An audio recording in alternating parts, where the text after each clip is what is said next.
So what are you doing nowadays? Very long intro. So I've so when I came back from the US in 2010, 10, yeah. I think, then since then my family has lived in the Netherlands, and I've been commuting in Europe, living in Berlin, living in Paris, living in Wolfsburg. So after 10 years of traveling every week, from a personal point of view, I wanted to stop that. So I've at this moment I'm trying to set up my own consulting business, actually in innovation and digital transformation disruptions, and I'm on the board of a couple of companies. So I'm trying to some startups and some technology Do companies you to invest help in them. startups as well, or do you just join as a advisor? At this moment, I'm not investing, but could be if I want or not. But that's not at this moment something that I'm pursuing. I'm just taking it a little bit. I've taken a little bit of like a corporate pause, and Yeah. maybe develop something more. Develop a number of activities with startups, technology companies that I can help with my experience and my what I've learned, and help them achieve and be successful. That's what I like and what I try to build up, and with a base in the Netherlands, basically. What do you think the future will be of all of this connectivity and autonomous stuff? Everything you've been involved with, from space to civil engineering to software. I think the trend that we've seen, that technology becomes cheaper and more things become embedded, what we all call IoT, and so that will continue. And it will become more and more pervasive for sure. But there will also be and more people will be able to do it, right? So um, that trend is not gonna stop. But um, if you look at these events like Corona, of course, they potentially have an impact on globalization that we've had, right? So everybody is in trouble now because nobody has any stock of things, right? So the whole logistics, the just-in-time logistics, which uh, is that the best model going forward? What do you think? I don't know. I don't know. I'm not a logistics expert, but maybe mobility, right? So I'm talking a lot about mobility with other companies. So um, I think if you look at the big cities, the trends in today in cities, in the U.S. cities, for instance, 75% of the real estate, the place in the city, is used for parking of cars. 75%. Yeah, I heard that. There's a good video on that. That's ridiculous, right? That's ridiculous. Yeah. So we are putting hundreds and hundreds of billions in supporting people and their businesses for to stay alive during Corona, etc. But the most expensive real estate grounds, the most in the cities, we are using for a car that is being used 4% of the time. Yeah. So that's all lost money. So I think we will not allow the society and people, the public, governments will not allow this waste of money to continue. I think that the reason that was happening, I've read somewhere, is because there's legislation that forces certain stores or businesses to have parking space for every square meter of store space that they have, and that's why you have these crazy things like Yeah, parking but spots and everything. yeah, but that's an interesting point that you say, right? So it also means that if it's regulated, you can change it. Yeah, So except they're not the changing it. I cities don't know will why. the cities will take more control in terms of how transport, how mobility, who are the mobility providers, right? So more modalities, more different mobility modalities, public transport, mass transport, last mile, walking, biking, you name it. All this will start to play a more important role, but the integration of that for you as a consumer to really make it easy and seamless and simple for you to go from A to B without having to manage all that complexity of all the different modalities. Yeah. That's where we will have to go to with mobility with these complex and large cities. I think that's where legislation really needs to keep up, but I guess it's hard because with politicians, they're just growing older and older. By the time, innovations come in, they just don't even understand it. Well, at least that's the impression I'm getting when I look at some of the things that are happening in the US or when I'm visiting there. Yeah. It's hard. Yeah, but there's also good examples of cities, if you take the city of Berlin or Zurich or Bordeaux in France. Rotterdam is a good city like that as well. Very innovative, keeping up with a lot of things that are being rolled out usually get rolled out in Rotterdam first due to the connectivity in the city. Yeah. So Netherlands has a high degree of connectivity as well. So it's often a place where you see a lot of these things starting. Yeah. So I think it's not a bad place for Netherlands for startups to investigate or pilot or test. I think it's, if I'm not sure if age is the deciding factor. I think it's more technical literacy would be the right term. Yeah, exactly. Yeah. But so it's like I said, you can only connect the dots when you look back. But so it's a lot of new technology, a lot of innovation. Having had the luxury and the luck to be a bit of a startup in bigger companies many times, entrepreneur in bigger companies, but working a lot with partners and smaller companies always. So that's a little bit of the red thread to that story. Now that we've reflected about it, what do you think your biggest learning lessons are from everything that you've done? Because you went into way different industries and you've really kind of played with the top of them, from music industry to connectivity now, autonomous driving. You were in space. Working on really cool projects. What is the biggest learning lessons? I've heard a couple already. You can't do it alone when you're at the top. And yeah, I think that is. I find it a difficult question because the biggest learnings, what if it's not true for this new case, right? So I think you have always to be alert if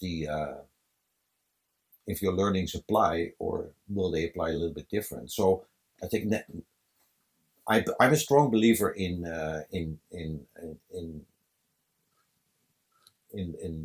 trying things out. That's important. So go out there and learn. That is extremely important. And don't be afraid to change your mind. So a lot of things fail because people start a certain way and are afraid to change. They say there's too much cost involved, there's too much sunk cost, we have this and this people relying on us, etc. Yeah, true, but in the end it won't fly if you don't change, and that sunk cost only gets more. So don't be afraid to change based on actual learnings, right? Because that's why you're going out there to learn, right? Not to ignore. And often people go out and learn, and then the learnings they try to perceive and interpret them such a way that it becomes an excuse to continue. Well, deep down inside, that's where you feel it's actually not good. It's wrong. We should do something else. So do that. Learn and be brave enough to change based on the learnings. And I think.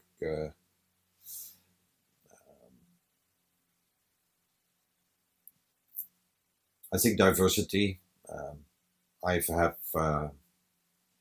I'm extremely grateful to a lot of people that joined my team and joined me in other teams and follow, and because of their own strength. So trust others. Yeah, you will not be able to do it yourself. So find a team that does not agree with you, that challenges you, That is really important. Um, but you need to share a passion. You need to share a vision, right? But you do not have to share opinions. What does that look like in real life? Because a lot of people say that it's becoming quite cliche, but how would you explain it to somebody who's starting really that diversity, which is like vision and mission and core values, I I guess think have to be it's similar. about curiosity, right? It's about being curious. I think that's also what you try to do in your talks a little bit. You're curious about other people, what they've done, right? And you open up your ears and you start to listen. So as a leader, as a startup, you need to be curious about how do others do it. What can I learn from this person? If you ask a certain person about an opinion and he talks about something else, let him talk about that else, because that's apparently important for that person. So I think it's not sticking to your predetermined road or plan all the time, but be curious and let other influences affect you and impact you. Yeah, I like that. I like that a lot. What I always ask also, I'm always interested when I'm talking to people, what kind of books do you usually read or do you recommend for people who are starting their journeys to read? Yeah, I'm not. So in my free time, I've done a lot of sailing and I like to go in the mountains and things like that. So I like books that talk about people that do tough things. Like I have a large collection of climber books, right?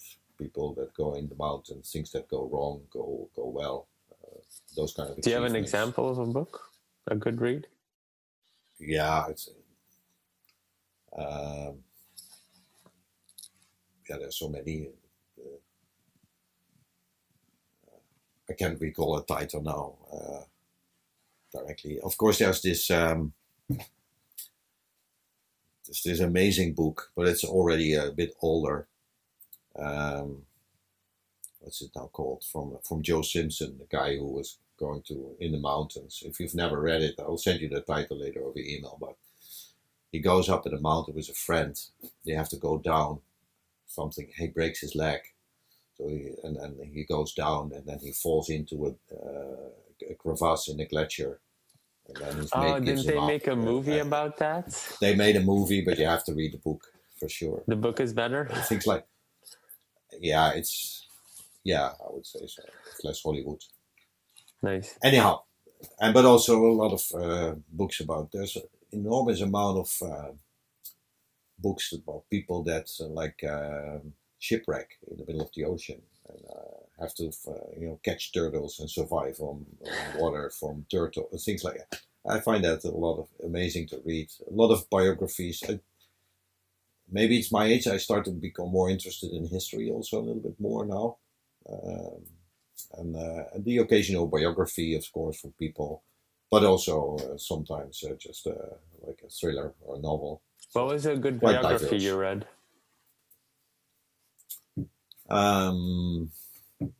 Of course, I read Steve Jobs, but I'm not sure it's so overhyped, so much talked about. So but it's nice to read. It's nice to read. I like I liked Elon Musk's recent he did biography. I like that a bit better actually.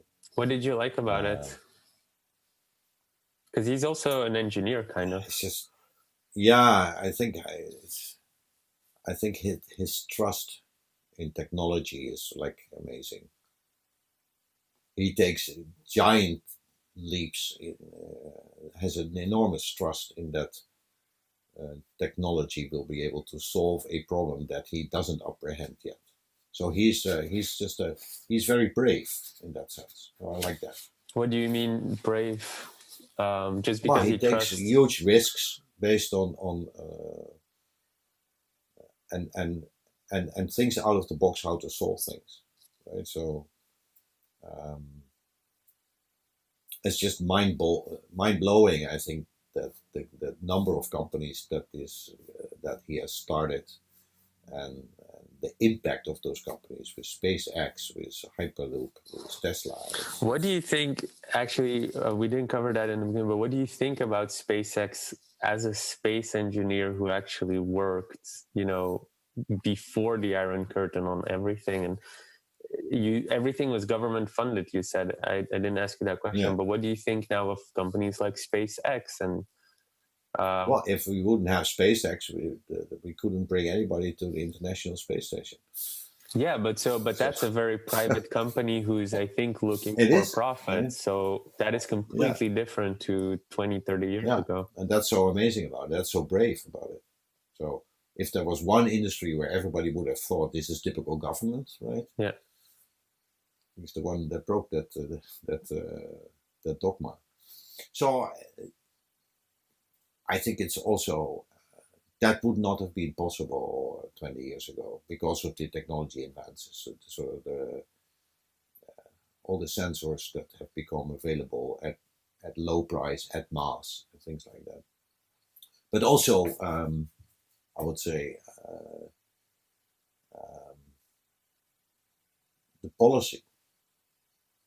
So if you look at the requirements of the typical traditional space industry, right?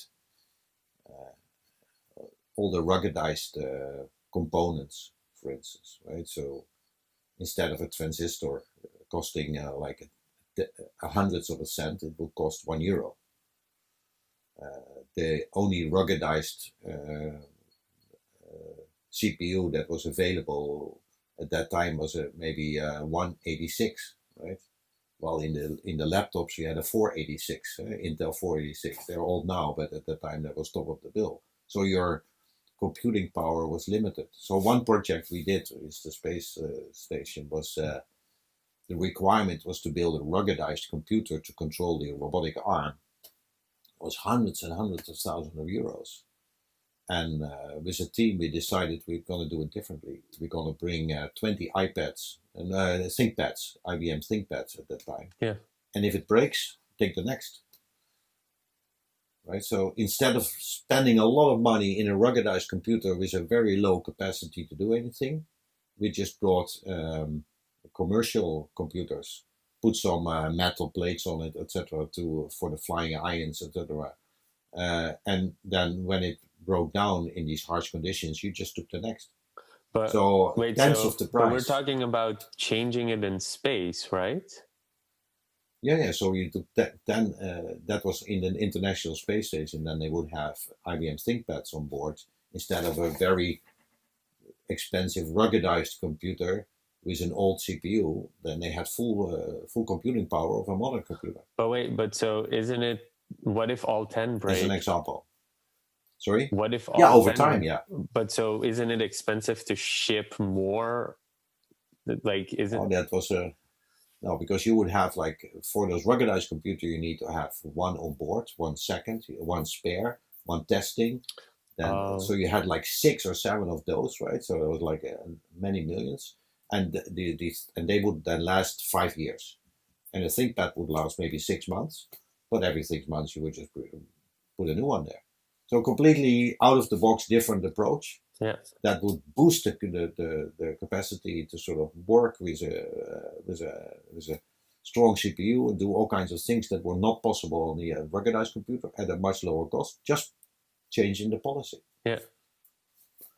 So that's, I think, that's what he did with SpaceX, right? He changed the policy, how things are being done. He took different decisions.